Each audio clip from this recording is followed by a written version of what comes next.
नमस्कार। Think with Manish के पहले एपिसोड में आपका स्वागत है। मैं मनीष कुमार आप सबका स्वागत करता हूं। तो चलिए पहले बात करते हैं हमारे इस चैनल के बारे में और ये जानते हैं कि इस चैनल की खासियत क्या है, हम इस चैनल पे क्या आपको प्रेजेंट करेंगे और किन किन लोगों को इस चैनल में इंटरेस्टेड होना चाहिए। तो ये चैनल बेसिकली जियोपॉलिटिक्स, डिफेंस और टेक्नोलॉजी को डिस्कस करने के लिए है, जो कि हमारे जो रिसेंट इवेंट्स होते हैं वो भी इंक्लूड करेंगे। तो आप सबका टाइम ज़्यादा वेस्ट ना करते हुए सीधे हम पॉइंट पे आते हैं और हमारा आज का टॉपिक है ट्विटर फेसबुक बैन का सच। और जो सोशल मीडिया या ये कहें कि सोशल मीडिया बैन का जो हवा फैला हुआ है या न्यूज़ आउटलेट्स में और सोशल मीडिया में अभी न्यूज़ फैला हुआ है कि सोशल मीडिया बैन हो जाएगा, आज उसके बारे में हम डिस्कस करेंगे।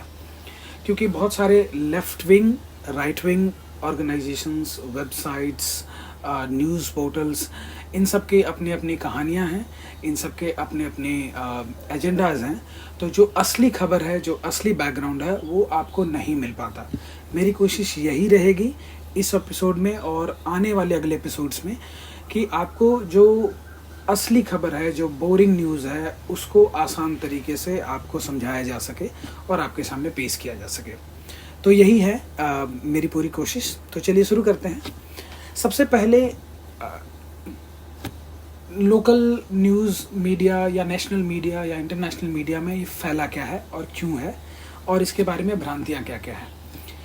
तो कुछ न्यूज़ चैनल्स, कुछ यूट्यूब चैनल्स ये कह रहे हैं कि गवर्नमेंट फोर्सफुली कंट्रोल करना चाह रही है सोशल मीडिया को और इसको वो फ्रीडम ऑफ एक्सप्रेशन को कर्ब करना या उसको कंट्रोल करने की सूरत में पेश कर रहे हैं। वहीं कुछ और ऑर्गेनाइजेशंस है, न्यूज़ आउटलेट्स, वो ये कह रही हैं कि ये जो सोशल मीडिया प्लेटफॉर्म्स हैं like Twitter, Facebook, Instagram, so and so fourth, ये गलत फ़ायदा उठा रही हैं अपने पावर का और इनके ऊपर कोई ओवरसाइट और कंट्रोल नहीं है। जो ओरिजिनल इशू है वो एक्चुअली काफ़ी अलग है इन दोनों आइडियाज़ से या इन दोनों रीजनिंग से, और इसके पीछे एक पूरी कहानी है, एक पूरा बैकग्राउंड है। तो सबसे पहले बैकग्राउंड से शुरू करते हैं कि ये इस रूल को लाने की ज़रूरत क्यों पड़ी, कैसे आई, क्या ये रूल सरकार लेकर आ रही है या फिर ये रूल एक्चुअली भारत के कोर्ट की तरफ से या जुडिशरी सिस्टम के तरफ से एडवाइस किया गया है लाने के लिए। तो कुछ साल पहले एक केस था, प्रज्वला केस, जो कि भारत सरकार के खिलाफ एक ऑर्गेनाइजेशन है जो कि माइनॉरिटीज़, गर्ल्स जो कि किडनैप कर लिए जाते हैं फॉर फ्लैश ट्रेड, उनके वेलफेयर के लिए ये ऑर्गेनाइजेशन काम करती है। इन्होंने काफ़ी साल पहले सुप्रीम कोर्ट को अप्रोच करा था कि भारत में कोई फ्रेमवर्क नहीं है, जो भी बच्चियां या छोटे बच्चे उठाए जाते हैं छोटे छोटे गाँव शहरों से और बेच दिए जाते हैं दुनिया के अलग अलग देशों में या फिर उनका शोषण किया जाता है। पुलिस या एजेंसीज़ या सिक्योरिटी इस्टेब्लिशमेंट ये उनको बचाने तक का तो ख्याल रखती हैं, लेकिन उसके बाद क्या। लेट्स सपोज कि किसी रेड लाइट एरियाज़ में पुलिस ने रेड करी, ज़्यादातर टाइम्स में हमें पता है कि वो दे टेक हेफ्टी फाइन और corruption charges and then they leave it, let it go. जो भी लोग हैं इसमें संलिप्त तो वो छूट जाते हैं और जो विक्टिम है उसके मदद के लिए, और अगर वहाँ से वो उनको बचा भी लेते हैं तो उनके आगे का क्या, उसका कोई ख्याल नहीं रखता। इसका कोई फ्रेमवर्क नहीं है, गवर्नमेंट का कोई सपोर्ट सिस्टम नहीं है इनके सपोर्ट के लिए। तो प्रज्वला केस जो है, इस ऑर्गेनाइजेशन ने गवर्नमेंट को यही बोलकर अप्रोच करा था कि government should have a robust system, framework, जहाँ पे जो एंटी ट्रैफिकिंग सिस्टम्स है या जो ऑर्गेनाइजेशंस है, इनके कोलैबोरेशन में गवर्नमेंट एक फ्रेमवर्क बनाए जहाँ पे आफ्टर रेस्क्यू या इन मासूमों को बचाने के बाद इनको समाज में फिर से नॉर्मल ज़िंदगी जीने के लिए जो सहयोग चाहिए, जो सपोर्ट चाहिए गवर्नमेंट की तरफ से, वो इनको मिलना चाहिए। ये इनका PIL था या पब्लिक इंटरेस्ट लिटिगेशन जिसे कहते हैं, और सरकार ने इस बात को माना और इसके ऊपर कदम उठाया सरकार ने। अभी ये जो सोशल मीडिया का हुआ चल रहा है, ये इसी केस का कंटिन्यूएशन है। तो इसी प्रज्वला केस के जो इनिशियल एंटी ट्रैफिकिंग ऑर्गेनाइजेशन थे जो उन्होंने इसके लिए प्रपोज करा था, उन्होंने ही कोर्ट को अप्रोच करा कि सोशल मीडिया की रीच बहुत ज़्यादा है इन मिलियंस एंड बिलियंस, और कोई ओवरसाइट नहीं है। सारा पावर जो है, सारी कैपेसिटी जो है, या डिसीजन मेकिंग एबिलिटी जो है, वो एट वन सिंगल पॉइंट है जो कि इन कंपनीज के हाथ में ही है, और देयर इज़ नो ओवरसाइट। और इन सोशल मीडिया साइट्स पे बहुत सारी ऐसी इलीगल एक्टिविटीज़ होती हैं जो ट्रैफिकिंग और ट्रैफिकिंग से रिलेटेड सर्विसेज जो हैं उनको बढ़ावा दिया जाता है, और कोई कंट्रोल मैकेनिज्म नहीं है। तो इन्हीं सब बातों को ध्यान में रखते हुए ये गाइडलाइन सरकार के द्वारा लाया गया, जिसे intermediary guideline and digital media ethics code का नाम दिया गया है।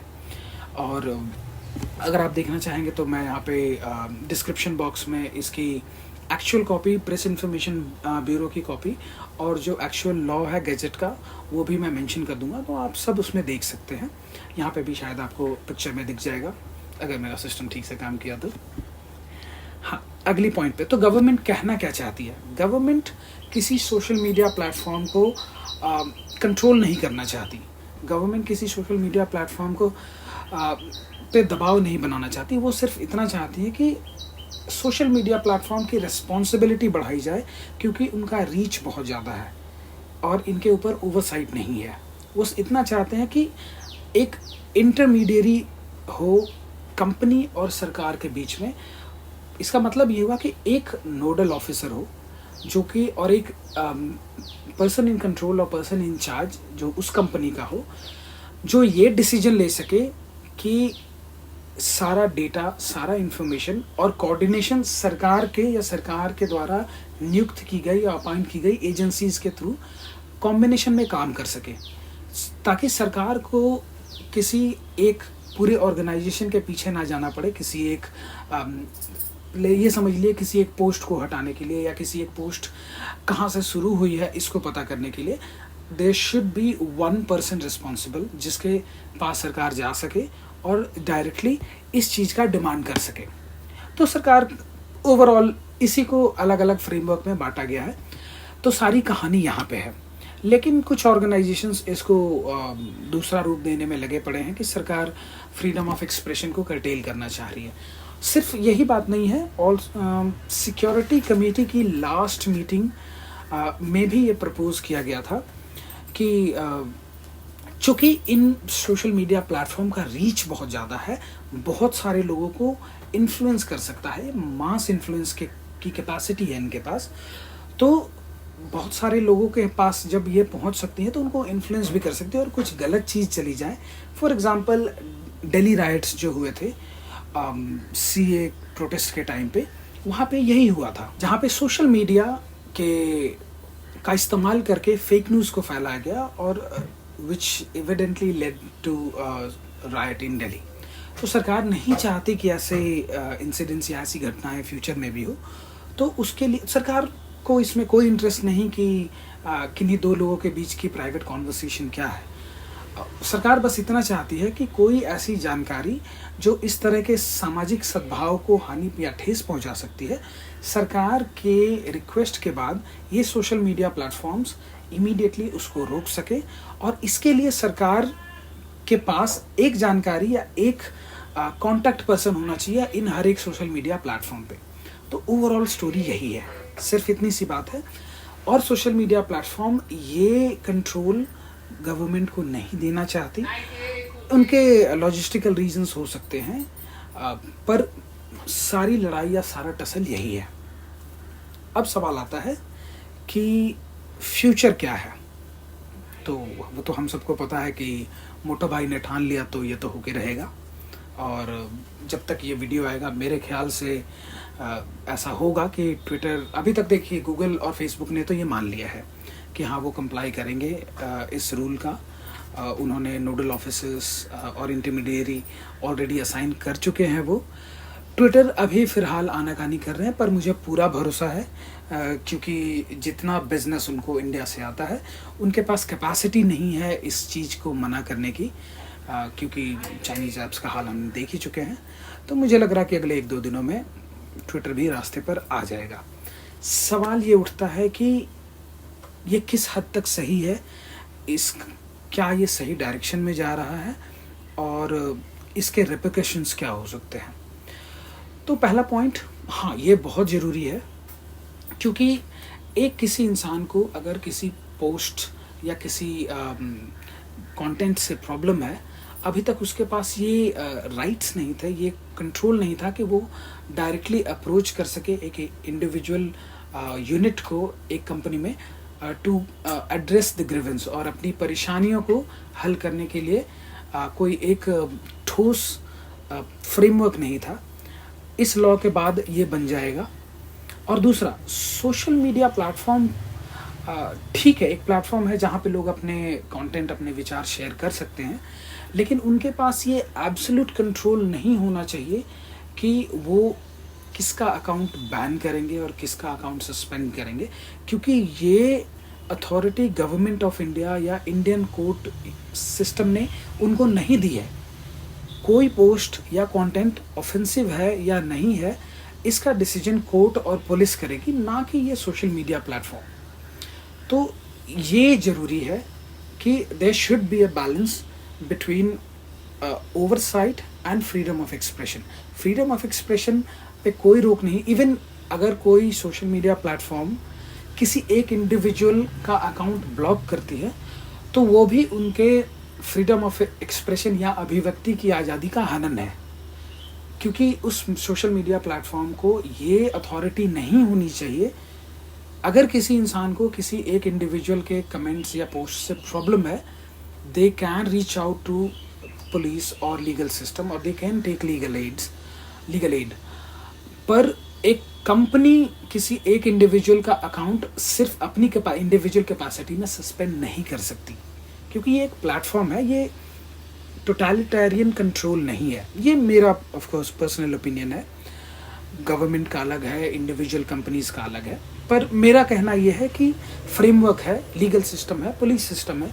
अगर किसी को प्रॉब्लम है, कोई पोस्ट या कोई कमेंट या कोई कंटेंट ऑफेंसिव लगता है, उसके लिए वो डेजिग्नेटेड अथॉरिटीज़ के पास जा सकते हैं, और पूरा फ्रेमवर्क है इसके लिए, और उन्हें इसका इस्तेमाल करना भी चाहिए। पर एक प्लेटफॉर्म के पास ये कैपेसिटी नहीं होनी चाहिए कि वो डिसाइड कर सके कि कौन सही और कौन गलत है। तो इस रास्ते पर चीज़ें जा रही हैं। अब भविष्य में क्या होने वाला है ये देख सकते हैं। अभी फ़िलहाल सोशल मीडिया पर ये हल्ला काफ़ी चल रहा है, पर मुझे नहीं लग रहा कि ये इतना सिग्निफिकेंट इशू है। अगले 1 वीक से 2 वीक, चूँकि सोशल मीडिया प्लेटफॉर्म्स ने 3 महीने का टाइम मांगा है, पर मुझे ऐसा लग रहा है कि अगले 1-2 वीक्स मैक्सिमम में ये सारा इशू डाई डाउन हो जाएगा, और प्रॉबेबली कोई नया इशू आ जाएगा जिसके ऊपर हम फिर बात करेंगे आपसे। और फ़िलहाल के लिए यही है। तो उम्मीद रखिए कि ट्विटर अभी फ़िलहाल जो आनाकानी कर रही है वो रास्ते पे आ जाएगी, क्योंकि मोटा भाई हैं, वो तो मनवाएंगे ही अपनी बातें। तो देख लेते हैं क्या चलता है। और अभी के लिए फ़िलहाल यही है। आगे के लिए आपसे आग्रह यही है कि आप अगर चाहते हैं कि मैं किसी खास टॉपिक पे बात करूं, किसी खास टॉपिक पे वीडियो बनाऊं, कमेंट बॉक्स में लिखिए। जिस टॉपिक के बारे में सबसे ज़्यादा कमेंट्स आएंगे, मैं निश्चित तौर पे कोशिश करूंगा कि उस पर वीडियो बनाऊं, और कोशिश करूंगा कि आप सभी के कमेंट्स का रिप्लाई करूं टाइमली मैनर में। और अगली वीडियो आएगी, काफ़ी इंटरेस्टिंग टॉपिक पे आएगी, तैयारी चल रही है। आपको इसकी इन्फॉर्मेशन मेरे सोशल मीडिया प्लेटफॉर्म पे भी मिल जाएगा, तो फॉलो कीजिए। वीडियो को लाइक, कमेंट और सब्सक्राइब कर लें मेरे चैनल को, क्योंकि इस पर उम्मीदा जानकारियाँ मिलती रहेंगी। स्पेशली ऐसे लोग, ऐसे स्टूडेंट्स जो यूपीएससी या सिविल सर्विसेज की तैयारी कर रहे हैं, वो तो ज़रूर सब्सक्राइब कर लें, क्योंकि जो एनालिसिस यहाँ मिलेगा ये आपके एग्ज़ाम्स में भी काम आएगा। तो बिल्कुल सब्सक्राइब कीजिए। मिलते रहेंगे आगे। चलिए, see you in the next one.